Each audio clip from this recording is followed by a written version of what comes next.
Okay. So let's get things rolling. So first of all, I think thanks a lot to the organizers for coming to this event for after a few years.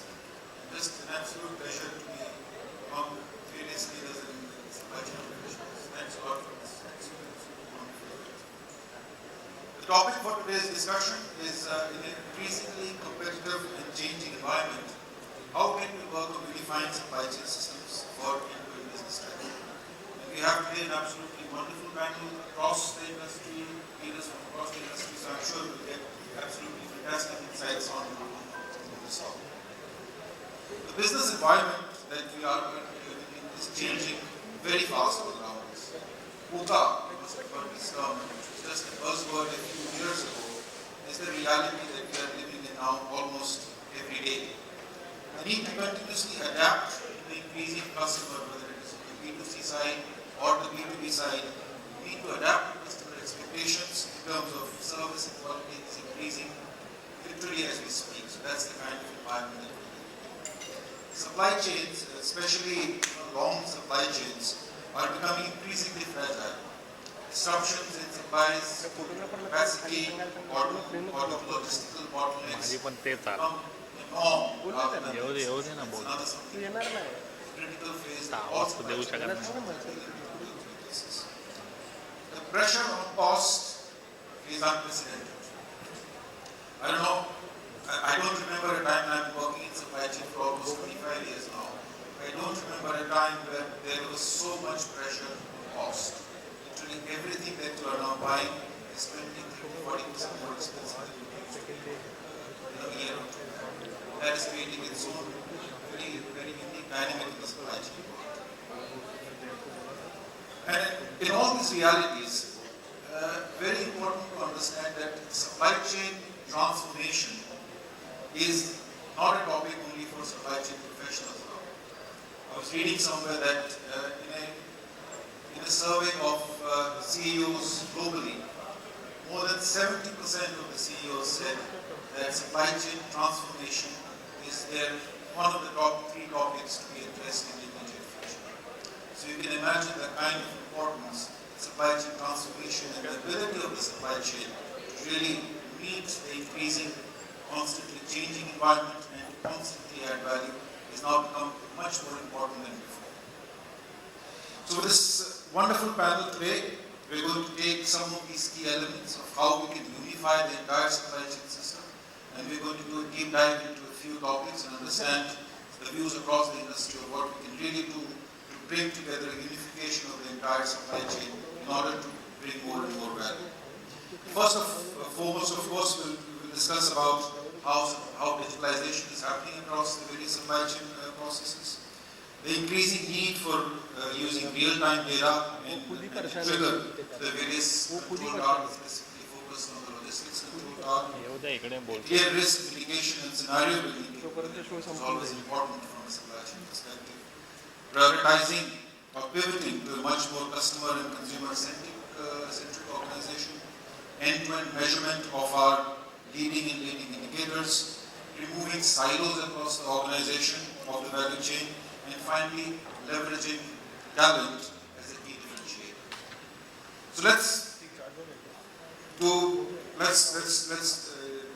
dive right away. So the first topic that we want to talk to you about is really this whole area of digitalization. And the entire digital landscape across the organizations has changed. Many organizations are investing heavily into a very broad-based digital strategy. And as part of that, the whole digitalization of supply chain is becoming more and more important. So the first question to you, Mayur, is how does supply chain fit into all this? This entire increasing focus on digitalization across the organization. What are some of the key pieces of digitalization that supply chain professionals are driving and leading? And what are some of your thoughts around really using digitalization as a key business strategy? So thanks, Pavel, for the question. before jumping onto the answer or sharing my thoughts, I will give some of the perspective of my BASF where I am represent the supply chain and the customs and the operations. BASF is into the B2B model, and we are producing chemicals which are commodity chemicals, but for specialty chemicals we are going to be dependent on imports. And in terms of SKUs, we are managing more than 5,000 articles. And in terms of imports across all the regions, be it Asia Pacific or be it Europe, be it US. So where I am coming from in terms of this data is for us, the digitization is very much important in terms of planning, in terms of operations, and in terms of serving the customers' demand. Now when I say planning, it ranges from the SNOP, that is the market demand, the customer focus demand, the sales demand, and finally execution to the supply locations. Now, one of the point or example I would like to give you here is the SNOP or demand planning, which happens probably in many other organizations which are into the manufacturing and import of various chemicals, or it could be any other commodities. So you have the order or forecast coming from the customer in terms of market, in terms of the behaviors and all that, and it comes to sales or marketing folks. Now marketing folks has a tendency of getting higher up whatever the demand that they have actually got from the market. Now if a demand is of 100 ton, then the sales folks tend to add some 10 to 20% margin with a vision that they will be able to sell more. But and finally it comes to the supply chain manager of that business, and they also try to top up. So the forecast is of 100 ton, order goes to the supply location of 200 ton. So there can be two possibilities here. Either you have the stock out option if the demand increases more than whatever they have been forecasted, or you have a carrying inventory of maybe more than what you have actually forecasted. So both has a cost and a benefit analysis. So what we have done in terms of digitization is study we have implemented a tool basically which has a advanced planning tool which checks the data of last a couple of years about various customers, so top 80 customers or 80% customers of various businesses. So we have 12 businesses, so 80% customers who are buying that product, it could be 20%. Now those customers' demand we are checking, their buying behavior, their seasonality, because some customers have a buying behavior of festival season. Just to before festival season, they are able to they want more products, so as to make more end product, so for stocking purpose. Now there are some customers who have a regular demand on a monthly basis. Now pesticide business, if I talk about, it has a very seasonal product of February to June, because finally from June to October or September, you have those chemicals which are pesticide has to go to the farmers for the sowing season. So that managing that supply chain is very much critical, and for that the study of the customers, their buying behaviors, their seasonality, and then connecting it with the imports, because imports are also much more timely. You have 60 days to 75 days lead time. So the complete end-to-end supply chain is being studied, and according to the tool has been formed, so that we are having the balance in terms of goals of DSS inventory plus also minimizing the cost. So in nutshell, the advanced planning tool is what giving us the benefit in terms of achieving the KPIs. Thank you very much. Great insights. I think the first area that you would always start to digitalize, of course, is the planning side, and that's probably the key strategy that most organizations are adopting, because that's from there you start digitalizing your entire supply chain. Absolutely.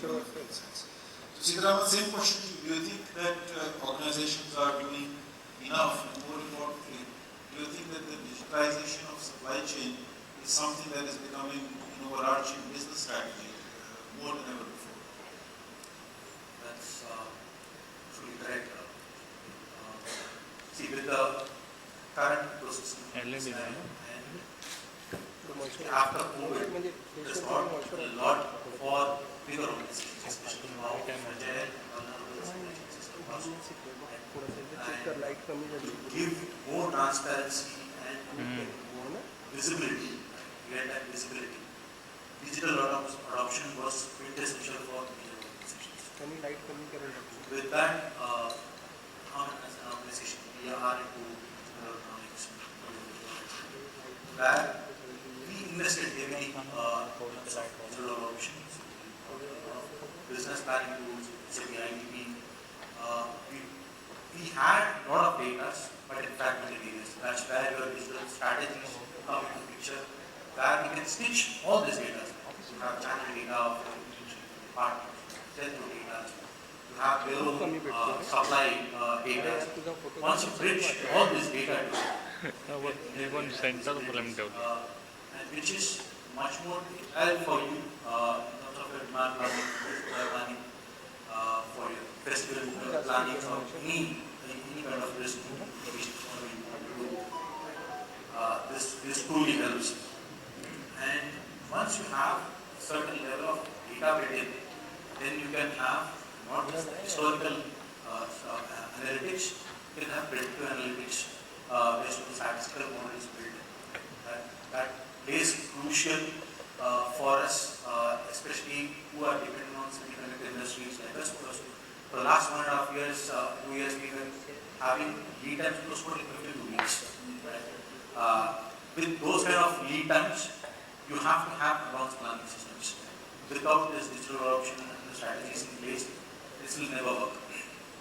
And so with those predictive analytic tools, ClickSense, all those tablet platforms in place, you can have very accurate forecasting and planning in place.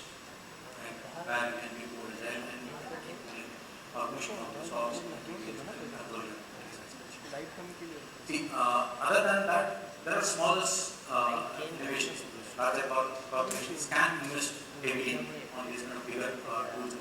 Smaller processes, robotic process automation, which can be implemented for small mundane activities like the warehouses, order process, all those kind of activities. That helps and bridges and improvises your operations, overall operational efficiency, brings into a lot of things. Once you have all these things, then you put a control down in place, you have the entire visibility, end-to-end visibility, you have pricing, you have downstream, bill the time, that you give it to the customers. Once you have that adoption in place, it will be a very robust system which we can have. Absolutely. I think this is again great insights. My thinking on this is that I think it is now in our supply chain digitalization journey, we have reached this stage where we need an overarching digital strategy for the entire supply chain. So what we have done throughout the last few years is digitalize this piece, digitalize that piece, bring a bit of robotics here, bring a bit of robotics here, and in many ways more or less exhausted the potential efficiency and effectiveness gain if we do this bits and pieces digitalization. So what is important is to look at it as an overarching strategy. The dream of every supply chain professional is to have a digital platform which encompasses all the functions. I know that's probably still a few years away, though there are now systems, tools in many companies who profess to have. But that's the future, is that once all supply chain elements speak to each other in a digital way, the triggers of where there are exceptions across the value chain coming out in a very transparent digital manner, that is when you start building this entire journey, you start building this entire, and take it to a completely different world. Thanks a lot. Now, staying with the whole digital discussion, one of the key elements of this digital journey, and this is what probably many years ago started, is the building of these logistics control towers. And I remember a few years back when we talked about control tower, the main thing was, do we have track and trace? Can we trace where our vehicles are? And that was the extent of what a logistics control tower was supposed to do. But with so much focus on last mile delivery, so much focus on making efficiency in the transportation business, there's been a huge, I would say, renaissance in the area of logistics, and in the area specifically in the digital area of the logistics control tower. So maybe starting with you, Ramkesh. Can you share some thoughts on what companies are doing in this area? How are they using logistics and building those very complex logistical control towers? What are some of the benefits that can accrue from that? Thanks, Pavel, for question. I take you back around 20 years back, where the concept started global village. Globalization was there, WTO, GATT, agreements were getting signed across the world, and companies decided to have best of the world and treat entire world as a village and collaborate among each other. Company started to use supplies product across the globe and start getting their raw material sourced and manufacturing base at different locations, and then supply to the market considered products to give the same feeling in development. Why this process? One country become center of supply, say manufacturing of the world. Due to pandemic, the problem created because different country boundary and global trade, that supply source gets stuck somehow. And with this, the concept of control tower came into picture. Now this control tower came around 1 decade ago also in the conceptualization and pandemic, and then the pandemic started from China, and then it led to geopolitics. Company business gets stuck and production was not happening, and it started from medical equipments, and now it has come to semiconductor. It is hitting many industries across the globe, and then the importance of supply chain people and professionals become more and more visible and important. As you said, top leadership of the industry, country, even I see in last 50 years, head of the states are talking of supply chain. And various kind of events are happening across the globe. In India also, one event is happening today in Mumbai, and similarly, today's event is going to even in Delhi also. I hope you are also joining there. Then, what is control tower? Control tower give visibility or gets the bottleneck of the issue, or your business is stable. Control tower is single, say, slide or single shows you single page visibility from end-to-end supply chain bottlenecks and track of all the process and part, which give you control planning, monitor, measurement, and full control. I remember around 4 years back, Pavel, one of my operation called me for an important project in Telecom, which is in itself very complex process. And demand is very high to complete in short span of time. For example, now 5G is coming in picture, then government is allocating the spectrum. And once the festival season after Tewari or December, target will be able to launch 5G in 4 metros by this year. Then entire machinery will come into full swing and have to deliver and make the goods like it remained among us task of supply chain to first source the material, then collect it, then distribute it to the respective sites, then call the engineers and install it. Once around 5 years back, my office called me to make a plan for entire project implementation. I make slides here around 10 to 50 pages, and went doing. Then he said, what is this? Because I entire planning. But I want everything in single page slide. Take this. You take time another 6 hours, say 1 day, and tomorrow morning again. I want only single page slide. So I think that is the process control tower. Everything, to show everything in single page slide is your control tower. You need to fetch all information from source of raw material, delivery of the finished goods, how the entire chain inwards, inventory, internal process, internal whole clerical works or say goods, and then finally execute the delivery. That the single page of say single show single slide which show you everything of supply chain. That is, in telecom, many people have come from the army background also.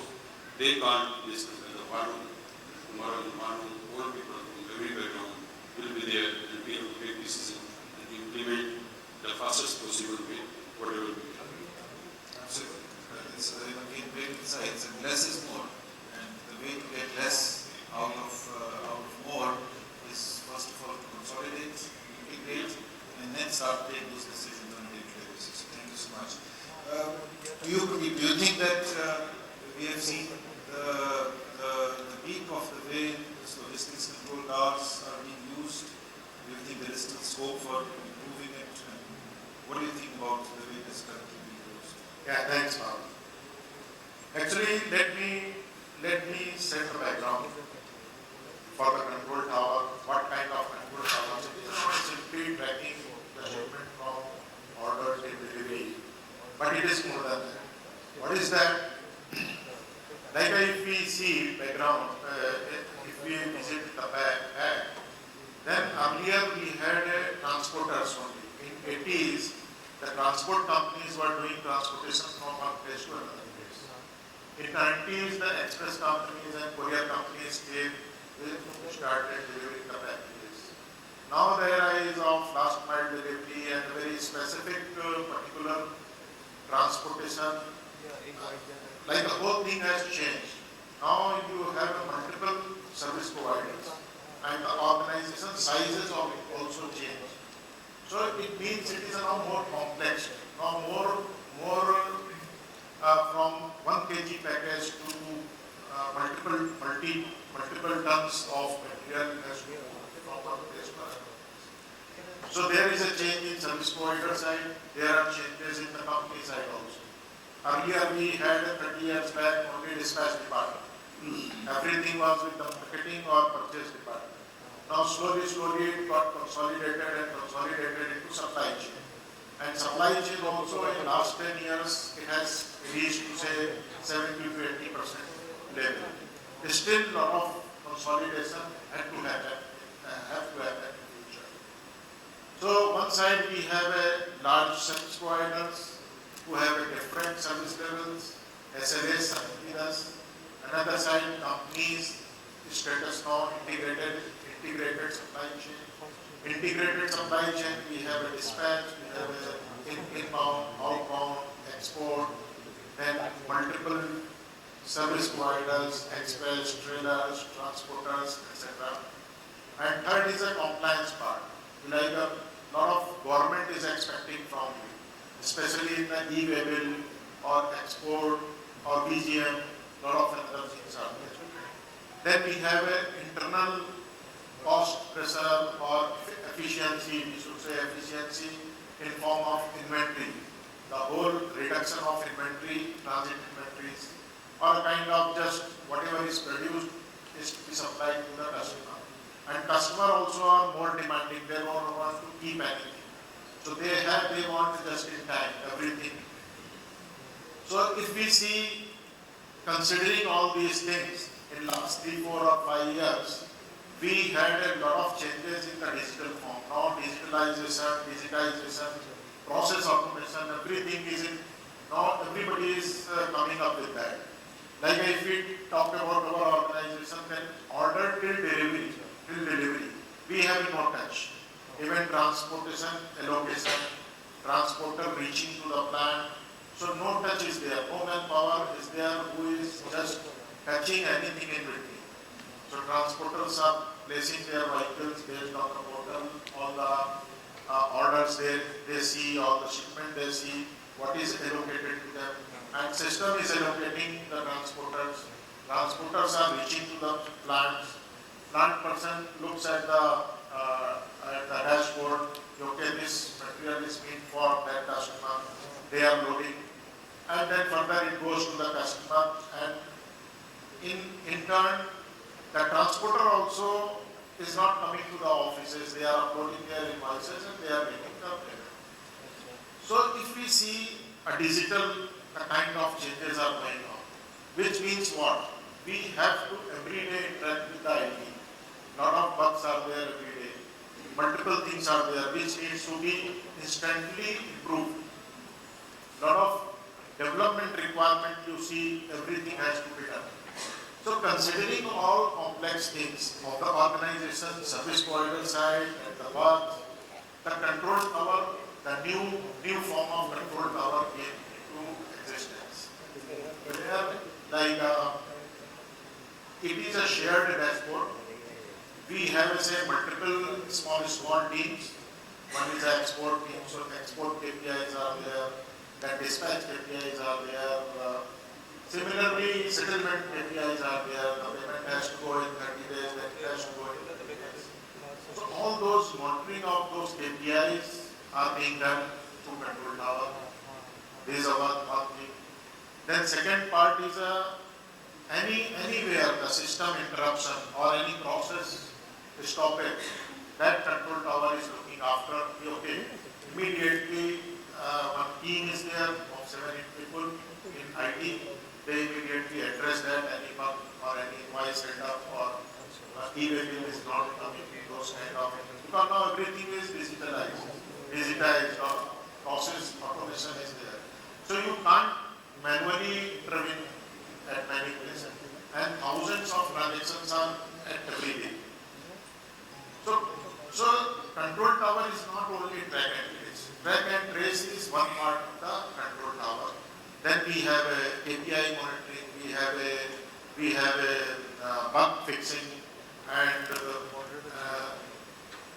proactive many things. Like our commitment to the customer is like delivery on 20th or delivery on 21st of August.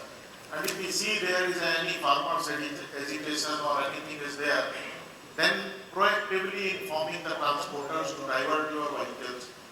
We can't afford to have a delay in the shipment. We can't afford to deliver whether it is an Indian territory or export overseas territory.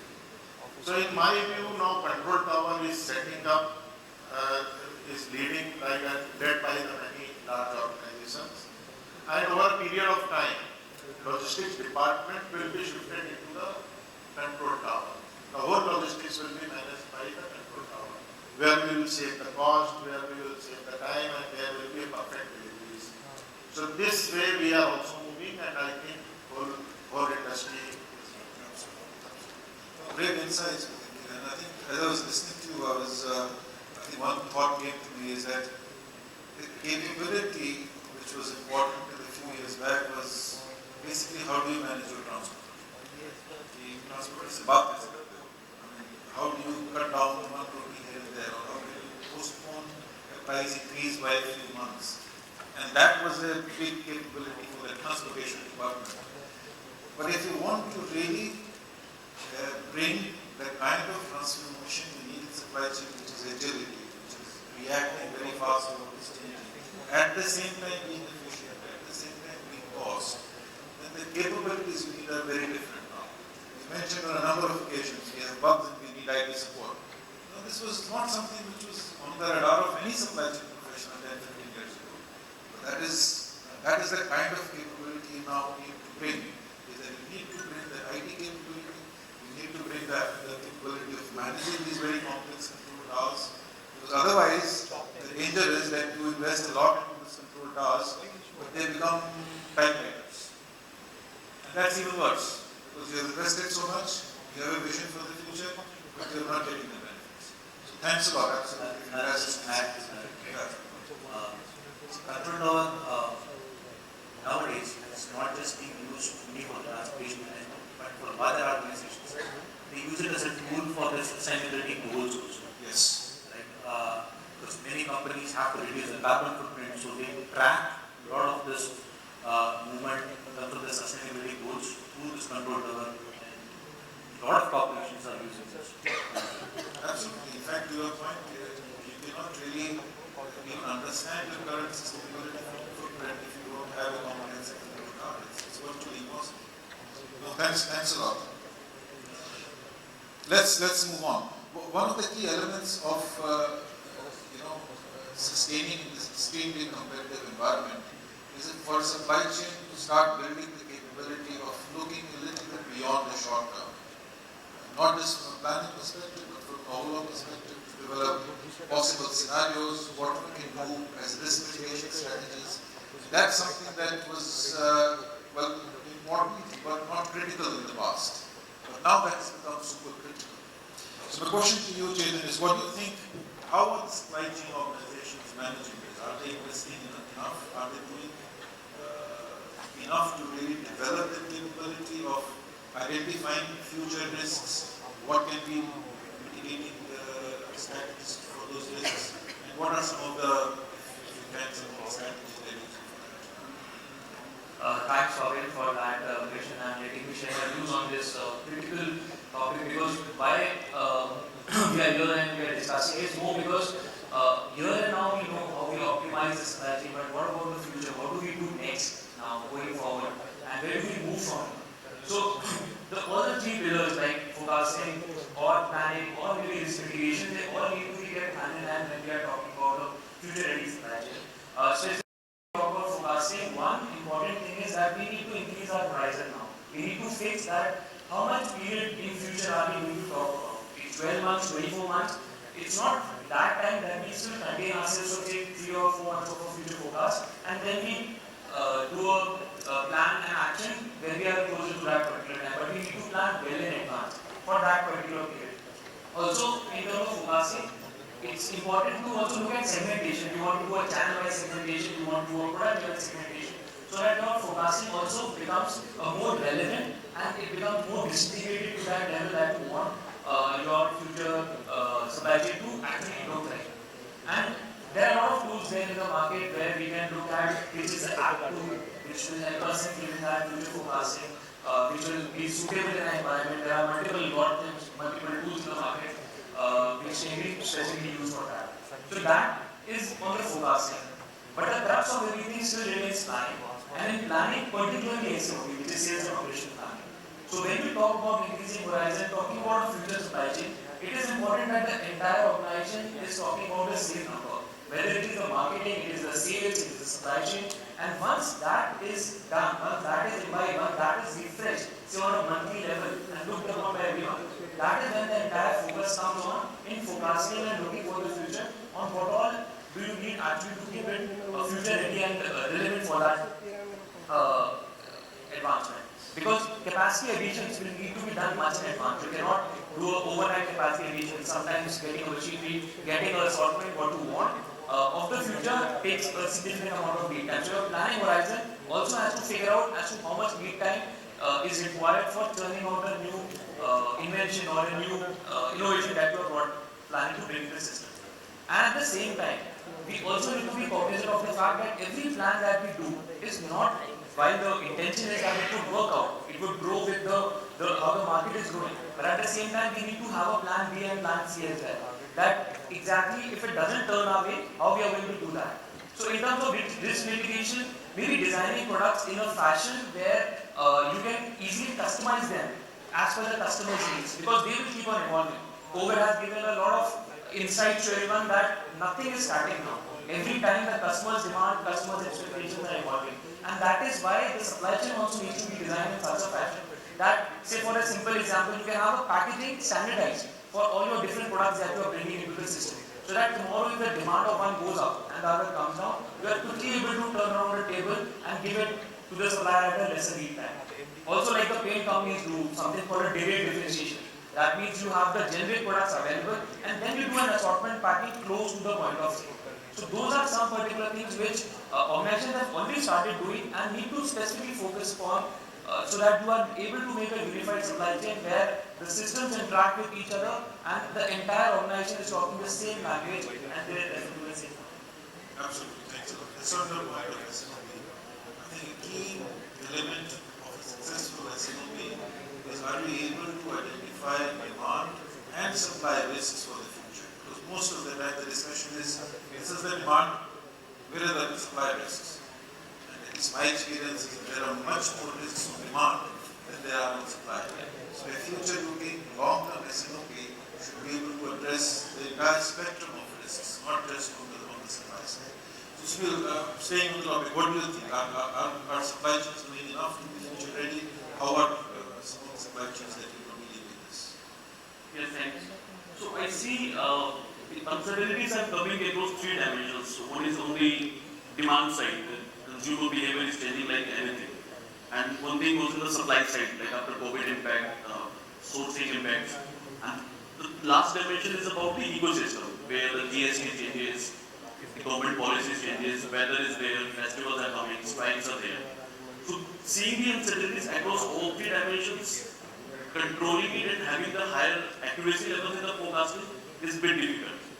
We need to move towards responding to the change in a much faster way. So when we talk about responding to the change, we can see how we can integrate all the decisioning within the ecosystem within our organization. Like we have the operation data coming from SAP, Oracle, the IoT devices data across the complete supply chain. If we have all that data coming into one layer, combine this data with the external data from the Google, news, economical, political relations, connecting that with our own context for the industry, then coming back deeper to our own company, combining all these things, and then on top of that, we have a digital twin, where we can simulate the decisioning the way our mind is doing that. But our mind is having a capability, a limitation of in terms of the bandwidth, because we are busy, the complexity handling capacity. So now we have the open source frameworks like Spark, Hadoop by MIT and Stanford are there. So on top of that, we can do the simulations, we can have the machine learning algorithms, the statistical modeling, because we need to predict not only the change now, but the change in change has to be predicted now. So to connect that with the real-time sources, that we can have the better planning. So this is my view. Absolutely, I think you're absolutely right. It all starts there, and I think in order to be competitive in today's world, you have to develop the capability of short, medium, long, super long, and build those various scenarios and start to address them. Thanks a lot.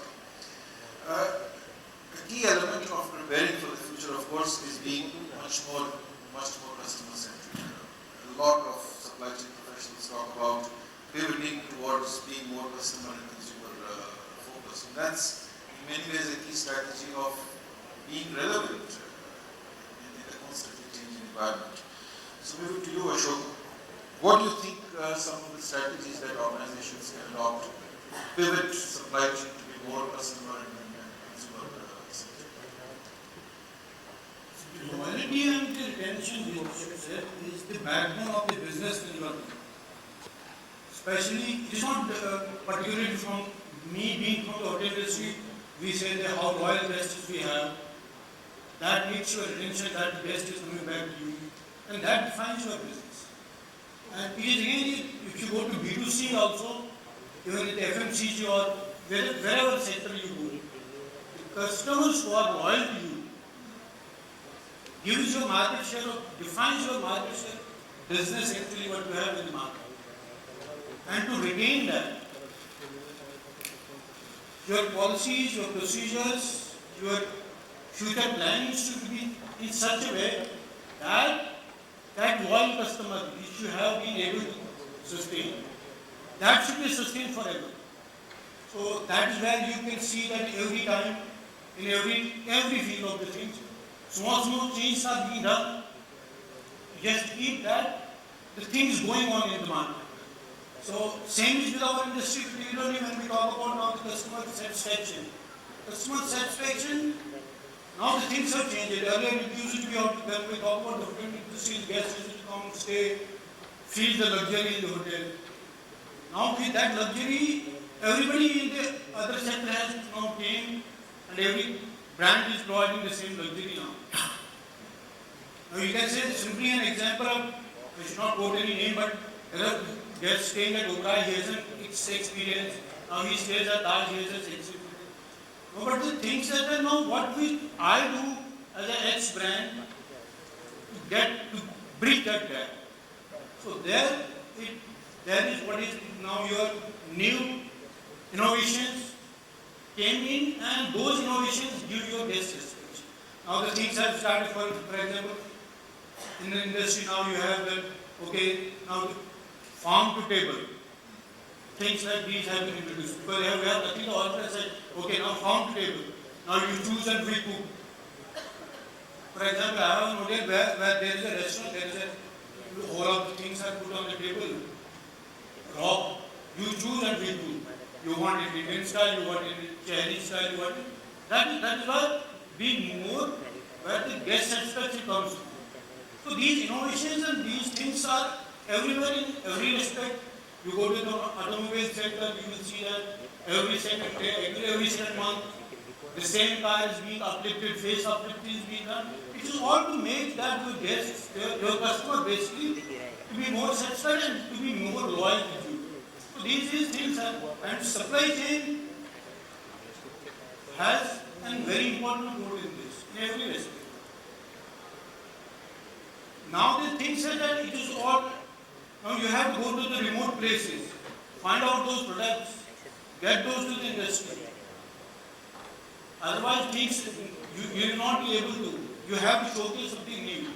So the supply management now, your northeast, which was not being, it was not so highlighted, but that is a treasure for every damn thing. There are so many good things for organic. Wherever you say organic, sitting in Delhi, I don't get any organic thing. Staying in Mumbai, you will not get any organic thing. But because name is organic, but it is not organic. But you go to the northeast, you will find that it is there. And to get that, that is where the supply chain management comes in. And you have the logistics, proper logistics, and these things are not getting developed, and that is where the satisfaction for the customer is being maintained. Otherwise, you will not be able to do that. So this has a role now in coming future. The transportation, the road viability, the government is now developing such good roads and feasibility. The lead time has now reduced a lot. Now connectivity has been into the interiors of the interior parts of the country.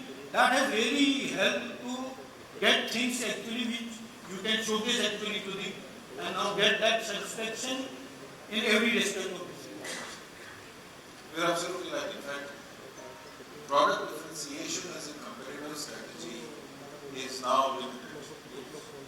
What works is product differentiation together with service and delivery experience. Experience that matters. You have a great product, you have a poor service and delivery experience, you will never succeed today.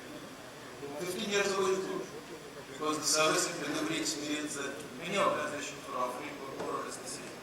But now with supply chain, we can create a completely different competitive advantage to the service and delivery experience. So there is a reason actually out of this. Now the Indians in the last 6-8 years have been more to the exposed to the international market now.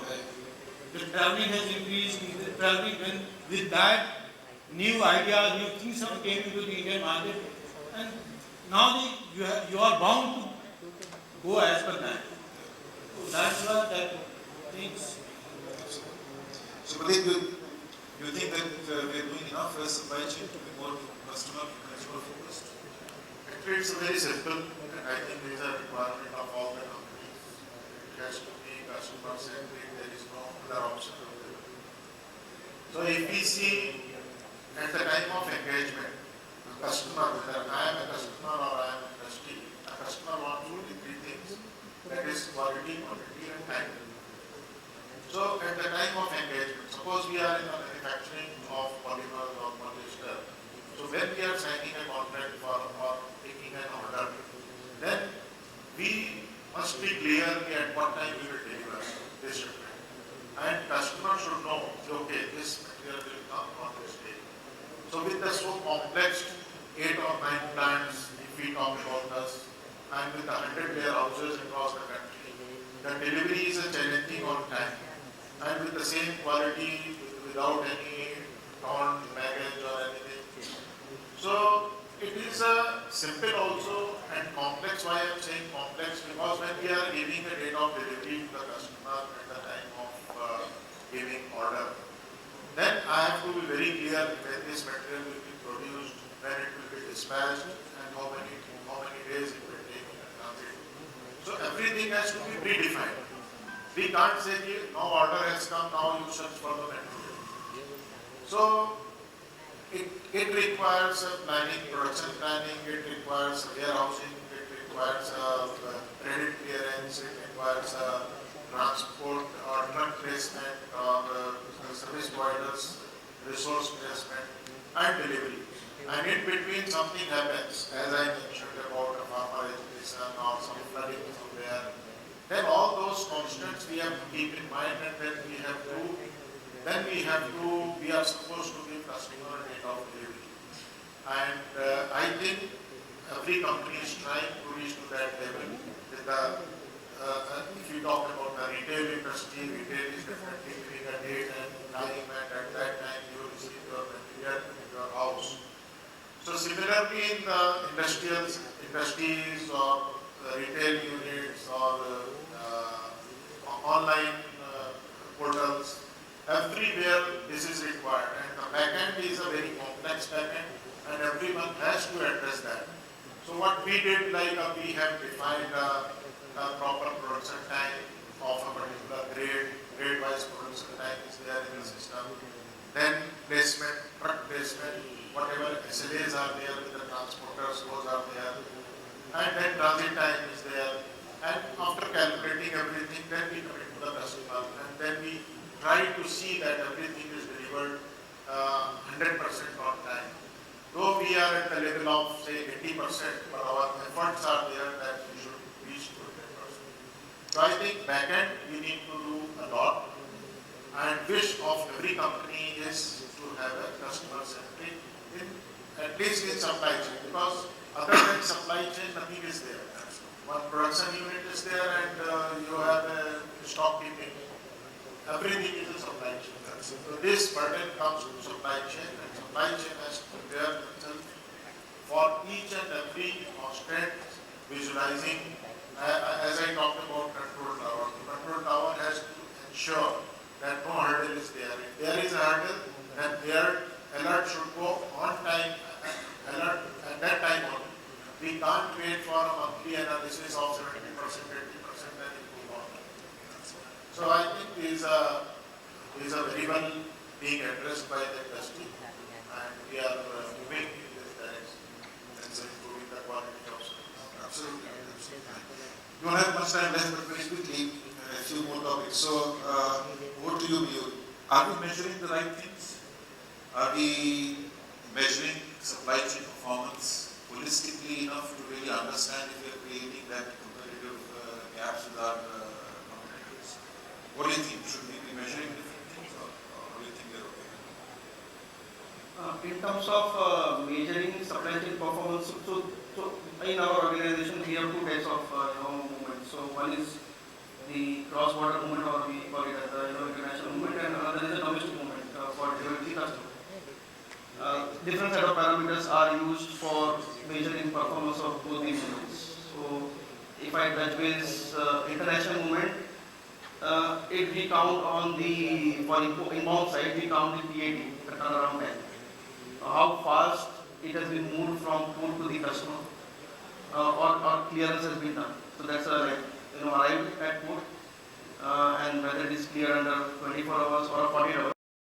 So that is something we strive for. That's the tag. Second is the cost. Whether the cost which we were paying about a year ago, is it the same, or is it gone down or up? So that is something, a dashboard being used. And for a domestic movement, it is delivery reliability and transport reliability. The customer has ordered a material on a particular date and time. If it is arrived early also, it is failed. And a delay also, of course, it is failed. So on time, as my colleague mentioned, on time is what something is measured, it should be measured, and that is what something, it's a customer-centric performance criteria.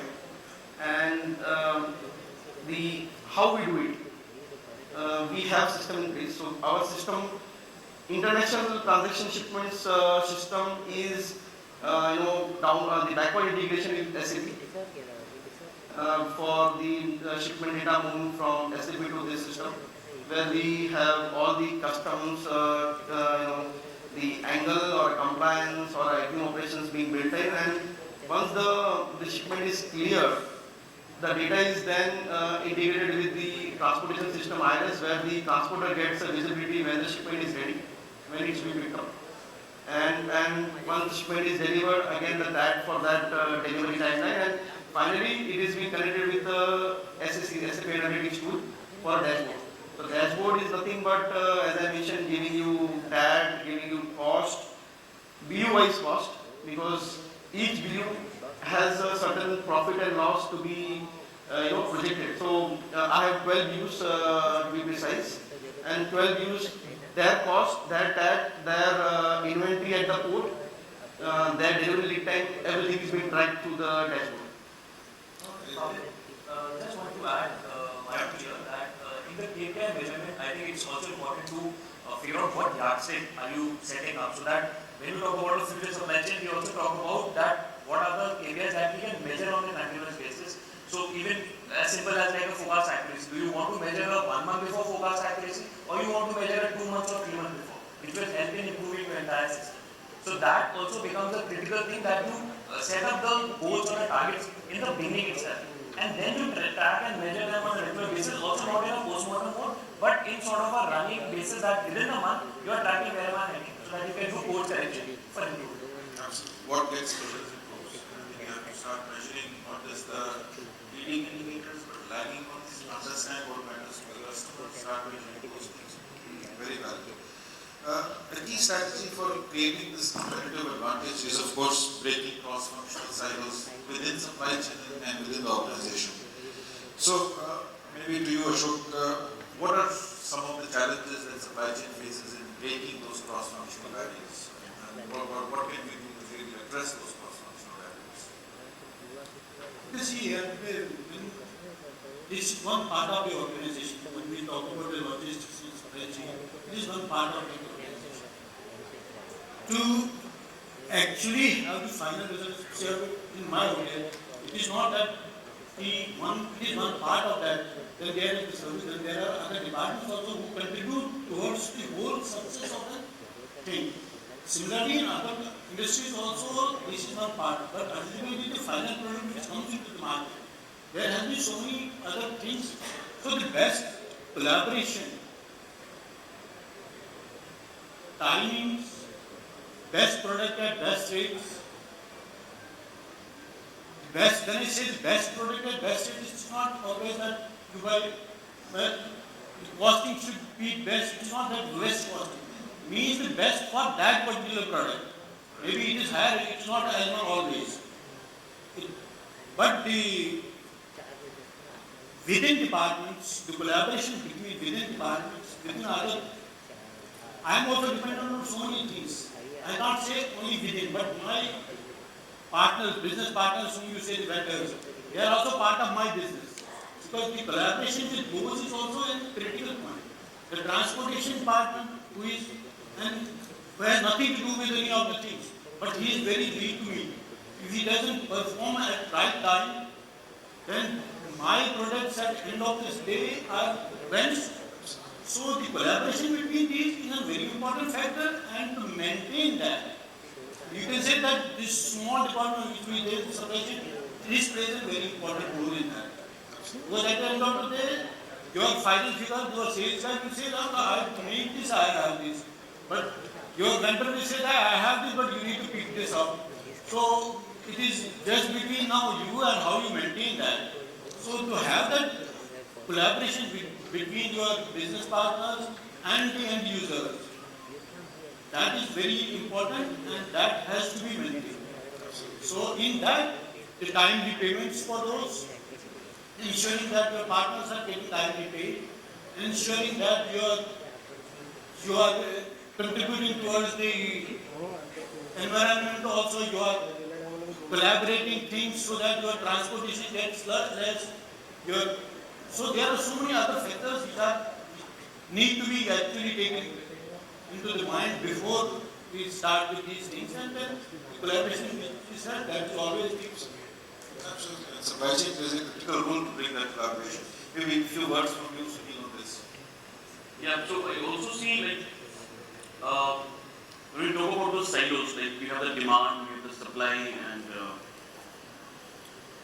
so to connect these two, like there's a change or a pattern is coming to the retail side because of certain behavior change or certain other impact that needs to, that information part needs to go back to the dispatch part, from dispatch to the supply side, and from the production and then to the supply side. And that information passing has to be in a very, very real time. Only then we can take that decision. So it is like as a mathematical, we talk about the sigma, that is 2 plus 3 is 5. But we talk about the integrated decisioning, then 2 plus 3 becomes 2 multiplied by 3. So that is the kind of value addition we get or we realize when we integrate the silos department using some technology, some cognitive artificial intelligence to planning that. Just an example, if there is a strike in Mumbai, and if the system is suggest, rather than sending from this warehouse, if we can dispatch from this warehouse, then the customer audit will not impact, and the costing is going to be this one. So this is about the integration of two different functions we are doing in this case. Absolutely. So just 5 minutes left for the probably the most important topic, which is people. None of this transformation is possible without, in my view, a disproportionate investment into people. Supply chain is becoming more and more a function where expertise is critical. Unlike many years ago when we had sort of generalists, now we really need to invest heavily into supply chain experts.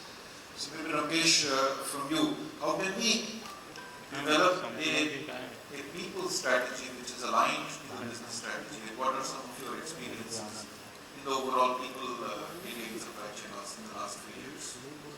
As you said, supply chain has become very important function in any industry or in any business houses to be the customer. And if we talk about a team of talent, then team is more famous for sports. In sports, everyone wants to have a good team who win the match or win the game. But in corporate, the team is required not only to win the customer, but to delight the customer.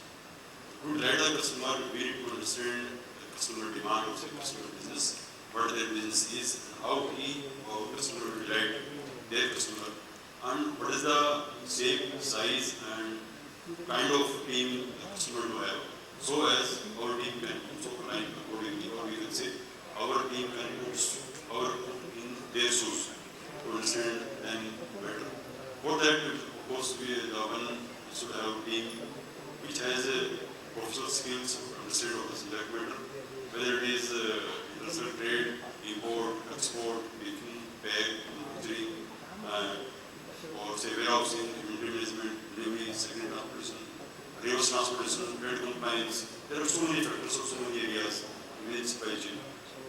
So one is the skill set, and another one is soft skills.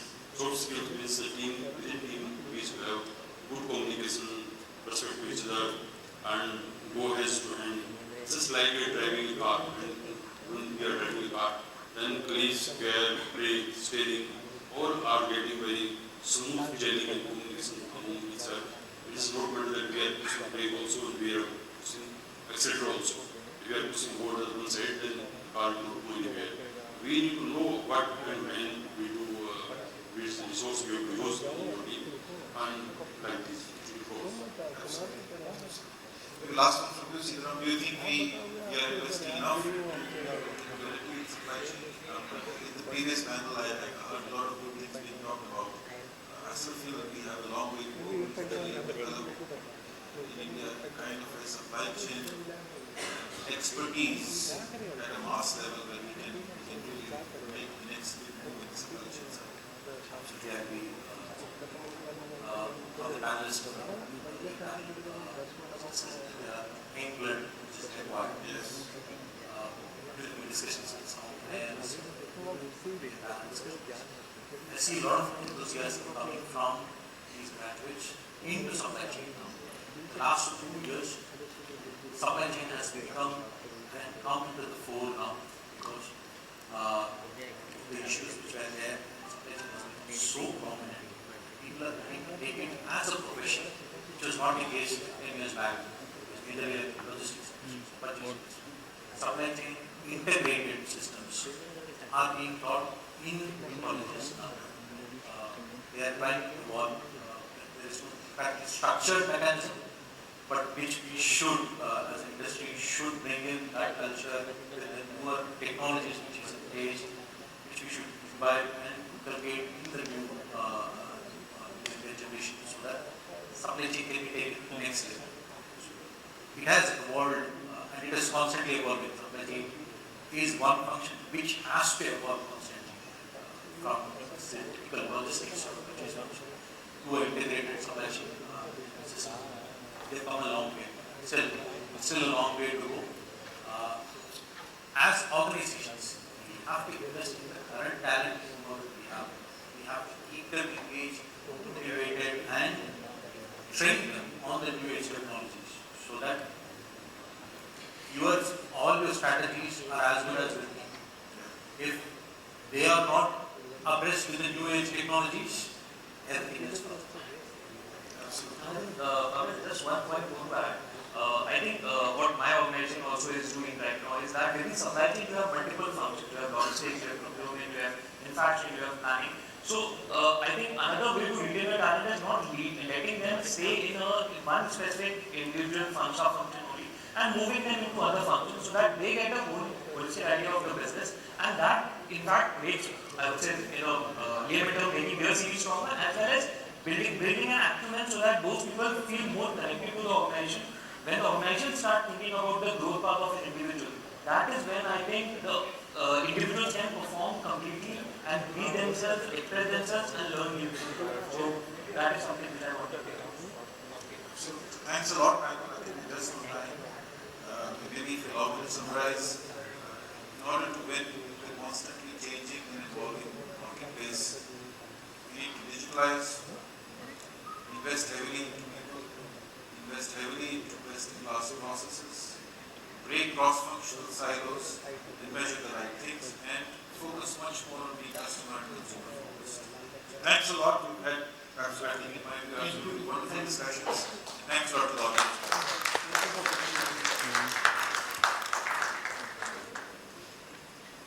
Thank you very much to all of our panelists, and I'd like to request our session moderator, Mr. Pavel Mehta, to please present the mementos to all your fellow panelists. First up, to Mr. Ramkesh Jangra.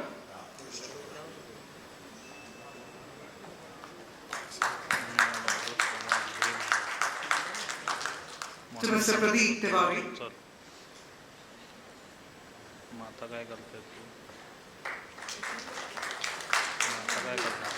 To Mr. Mayur Kapasi.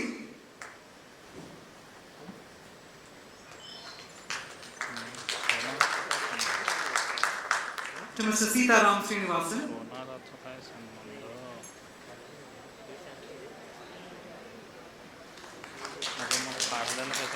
To Mr. Chetan Singhal.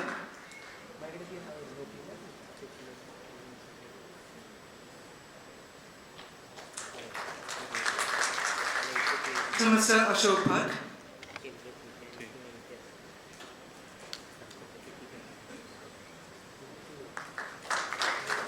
And to Mr. Sunil Mehta.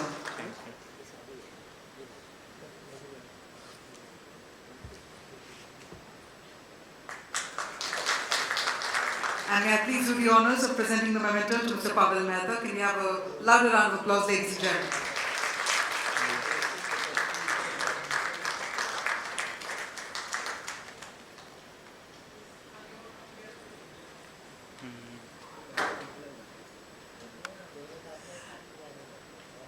Well, on that insightful note, ladies and gentlemen, we're about to take a tea-coffee break. It's time for another networking break, and we know the drill. After this, we're going to come back again for our final leadership track. And this is going to be another very interesting panel discussion for all of you. So please don't forget to come back exactly at 5 p.m. for our final panel discussion at the 14th ELSC conclave over here. 5 p.m. ladies and gentlemen. Please do enjoy your tea, coffee, and see you all exactly at 5 p.m.